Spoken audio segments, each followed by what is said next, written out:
안녕하세요. 바란예언교회 전도연 목사입니다.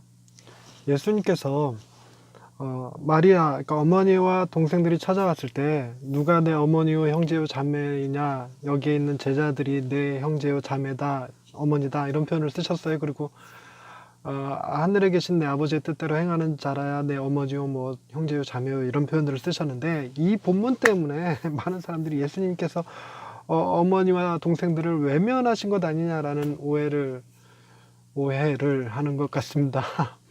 설마요, 예수님께서 가족을 외면하시겠습니까? 가족에 대한 책임감도 강하셨을 것이고, 안타까움도 있으셨고, 긍휼히 여기는 마음도 있었을 것이겠죠. 그 누구보다도 더 가족들을 사랑하셨을 분이 분명하잖아요. 주님이 가족들을 사랑하지 않았다라고 해버리면, 그들을 외면했다라고 해버리면, 주님이 말씀하시는 너희가 내 가족이라 그랬을 때 그게 무슨 의미가 있습니까? 언제곤 외면당할 자들이다, 뭐 이런 얘기밖에 더 되겠어요? 그러니까 이게 주님이 그 어떤 상황 때문에 그런 표현을 하신 것이지, 가족을 외면하실 분이 아니잖아요. 우리도 알다시피 주님께서 십자가 달려 돌아가실 때 어머니를 요한에게 부탁했던 그런 모습도 기억하고 있고요. 장남으로서 아버지가 돌아가시고 난 다음에 그 동생들을 다 건사하셨을 주님을 생각하면, 주님이 결코 그렇게 공생애를 시작했다고 해서 육신의 가족을 나몰라라 하실 분은 아니었을 거라는 생각이 듭니다. 어찌됐건 그 말씀을 가지고 오늘의 말씀을 한번 준비해 봤습니다. 샬롬, 하나님의 평강이 삶에 가득하시기를 기원드립니다. 우리나라는 민법상 가족의 범위를 배우자와 직계 혈족 및 형제자매로 상정합니다. 법적으로는 이게 맞을 수 있지만 우리는 직계 혈족이 아니어도 가족으로 여기며 살아가는 사람들이 많이 있지요. 요즘같이 애완동물이 보편화된 사회에서는 강아지나 고양이를 가족이라고 부르는 일도 어색하지 않잖아요. 비록 남이긴 해도 한 집에서 한솥밥을 먹는 사람을 가족이라고 부르는 일도 많습니다. 운동선수들은 서로를 가족이라고 표현하기를 좋아하죠. 조금은 다른 의미일 수도 있으나 조폭들도 자기들을 패밀리라고 부르곤 하잖아요. 우리가 기본적으로 알고 있던 가족의 개념이 주님에게서 확대되어 나타나는 것을 볼 수 있습니다. 마태복음 12장 50절 말씀입니다. 누구든지 하늘에 계신 내 아버지의 뜻대로 하는 자가 내 형제요 자매요 어머니이니라 하시더라. 아멘. 이 말씀은 예수님의 어머니와 동생들이 예수님을 찾아왔을 때 하셨던 말씀입니다. 예수님은 어머니와 동생들이 주님을 만나려고 왔다는 이야기를 듣고 제자들을 가리키시며 이들이 나의 어머니와 나의 동생들이다 라고 하셨죠. 그런 후에 하늘에 계신 내 아버지의 뜻대로 하는 자가 내 형제요 자매요 어머니라는 말씀을 하신 것입니다. 예수님의 이 말씀이 동방예의지국에 사는 사람들에게 적잖이 충격을 주었습니다. 때로는 이 말씀이 오해되어서 기독교를 부모도 몰라보는, 근본도 모르는 종교라는 소리를 들었었죠. 사람들은 이 말씀만 가지고 주님이 어머니와 동생들을 외면하신 것이라고 합니다. 그러나 자세히 보면 만나시는 것을 기록해 두지 않았을 뿐이고 그저 아버지의 뜻을 기준으로 확대된 가족에 대한 이야기를 하신 거잖아요.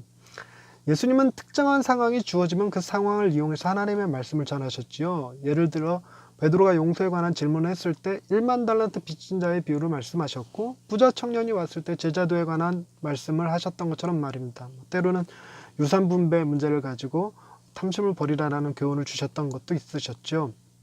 어찌됐건 주님은 그 상황을 통해서 어떤 교훈을 주시기 위하여 지금도 동일하게 가족에 대한 이야기가 나왔을 때, 즉 어머니와 동생들에 대한 이야기가 나왔을 때 확대된 가족에 대한 교훈을 주신 것입니다. 이후 어머니와 동생들을 만나셨는지 외면하셨는지에 대해서는 알 길이 없지만 우리가 짐작하는 바로는 만나셨을 거라고 여겨지잖아요. 혈연으로 맺어진 가족관계가 쉽게 끊어지는 것은 아니지요. 인류의 여러 관계 중 가장 견고한 관계가 부모 자식 간의 관계입니다. 그리고 부모를 중심으로 하는 형제자매가 중요한 관계라고 할 것이고요. 주님은 그런 관계를 가지고 하나님과 주님과 우리의 관계를 설명해 주신 것입니다. 하나님은 창조주이시고 우리는 피조물입니다. 하나님은 거룩한 존재이시고 우리는 죄인들이지요. 하나님은 주인이시고 우리는 종입니다. 하나님은 왕이시고 우리는 그분의 백성들이지요. 하지만 주님의 말씀으로는 하나님은 우리의 아버지시고 우리는 하나님의 자녀입니다. 그 어떤 관계보다 우리가 가족이라는 이 관계가 가장 좋잖아요. 그래서 형제님 자매님 이러고 좀 어색하기는 해도 조금은 속된 말로 우리가 남이가 할 수 있는 관계가 되었다는 것이 참 좋은 것 같습니다. 그러나 주님의 가족이 되는 기준이 조금 애매합니다. 주님의 말씀은 하늘에 계신 내 아버지의 뜻대로 행하는 자라야 가족이 될 수 있다는 말이 되니까요. 우리는 주님이 자주 쓰시는 아버지의 뜻에 관하여 이해를 할 필요가 있습니다. 보통 우리가 쓰는 하나님의 뜻은 우리가 무엇인가를 해야 하는 것을 의미합니다. 규율, 율법, 규정 이런 것들을 뜻한다고 여기죠. 기도 많이 하고 주일 성수하고 죄를 멀리하고 거룩하고 경건하게 살아야 한다고 여기죠. 그래야만 하나님이 가족이 될 수 있다라고 생각을 합니다. 하지만 주님이 사용하시는 아버지의 뜻은 우리가 지켜야 할 어떤 행위 목록을 의미하지 않습니다. 주님은 주님의 이름으로 병든 자도 고치고 귀신도 쫓아내던 사람들에게 떠나가라는 표현을 하신 적이 있습니다. 오직 아버지의 뜻대로 행하는 자만이 천국에 들어갈 수 있다고 하셨죠. 그렇게 아버지의 뜻은 언제나 주님의 말씀의 중심에 들어있단 말입니다. 주님이 말씀하시는 하나님의 뜻은, 아버지의 뜻은 주님의 대속사역을 통하여 구원을 얻게 될 사람들에 관한 것입니다. 하나님의 뜻대로 행한다는 말의 의미는 자신의 선한 행위를 붙드는 자가 아니라 주님을 붙드는 자가 되어야 한다는 말이고, 좀 더 정확히 표현하자면 주님이 붙드시는 자가 하나님의 뜻을 행하는 자가 된다는 말이기도 합니다. 주님은 하나님의 섭리 가운데 이 땅에 오시기 위해서 마리아와 요셉이라고 하는 선택된 가족도 있지만 그 가족 못지않게 당신의 생명을 주고 구원하시게 될 우리들 역시 주님 당신의 가족임을 천명하신 것이지요. 주님은 그렇게 우리를 가족으로 삼아 주셨습니다. 할렐루야. 우리를 가족으로 맞아 주시는 하나님 아버지, 우리의 죄악이 하나님의 가족이 되기에 부끄럽지만 그럼에도 불구하고 예수님의 보혈로 우리의 모든 허물을 덮으시고 아들과 딸로 삼아 주셔서 감사합니다. 우리는 하나님의 선하신 계획에 따라 가족이 되었음에도 불구하고 내가 잘나서 혹은 내가 착해서 가족이 된 것이냐 교만했던 것을 용서해 주옵소서. 주님이 당신의 어머니에게 하시듯 우리에게도 동일한 사랑을 베푸실 것을 기억하고 주님의 가족이 된 사람답게 주님과 동행하는 즐거움을 누릴 수 있게 하옵소서. 우리를 아들, 딸로 부르시기를 기뻐하시는 하나님을 찬양하오며 예수님의 이름으로 기도드립니다. 아멘.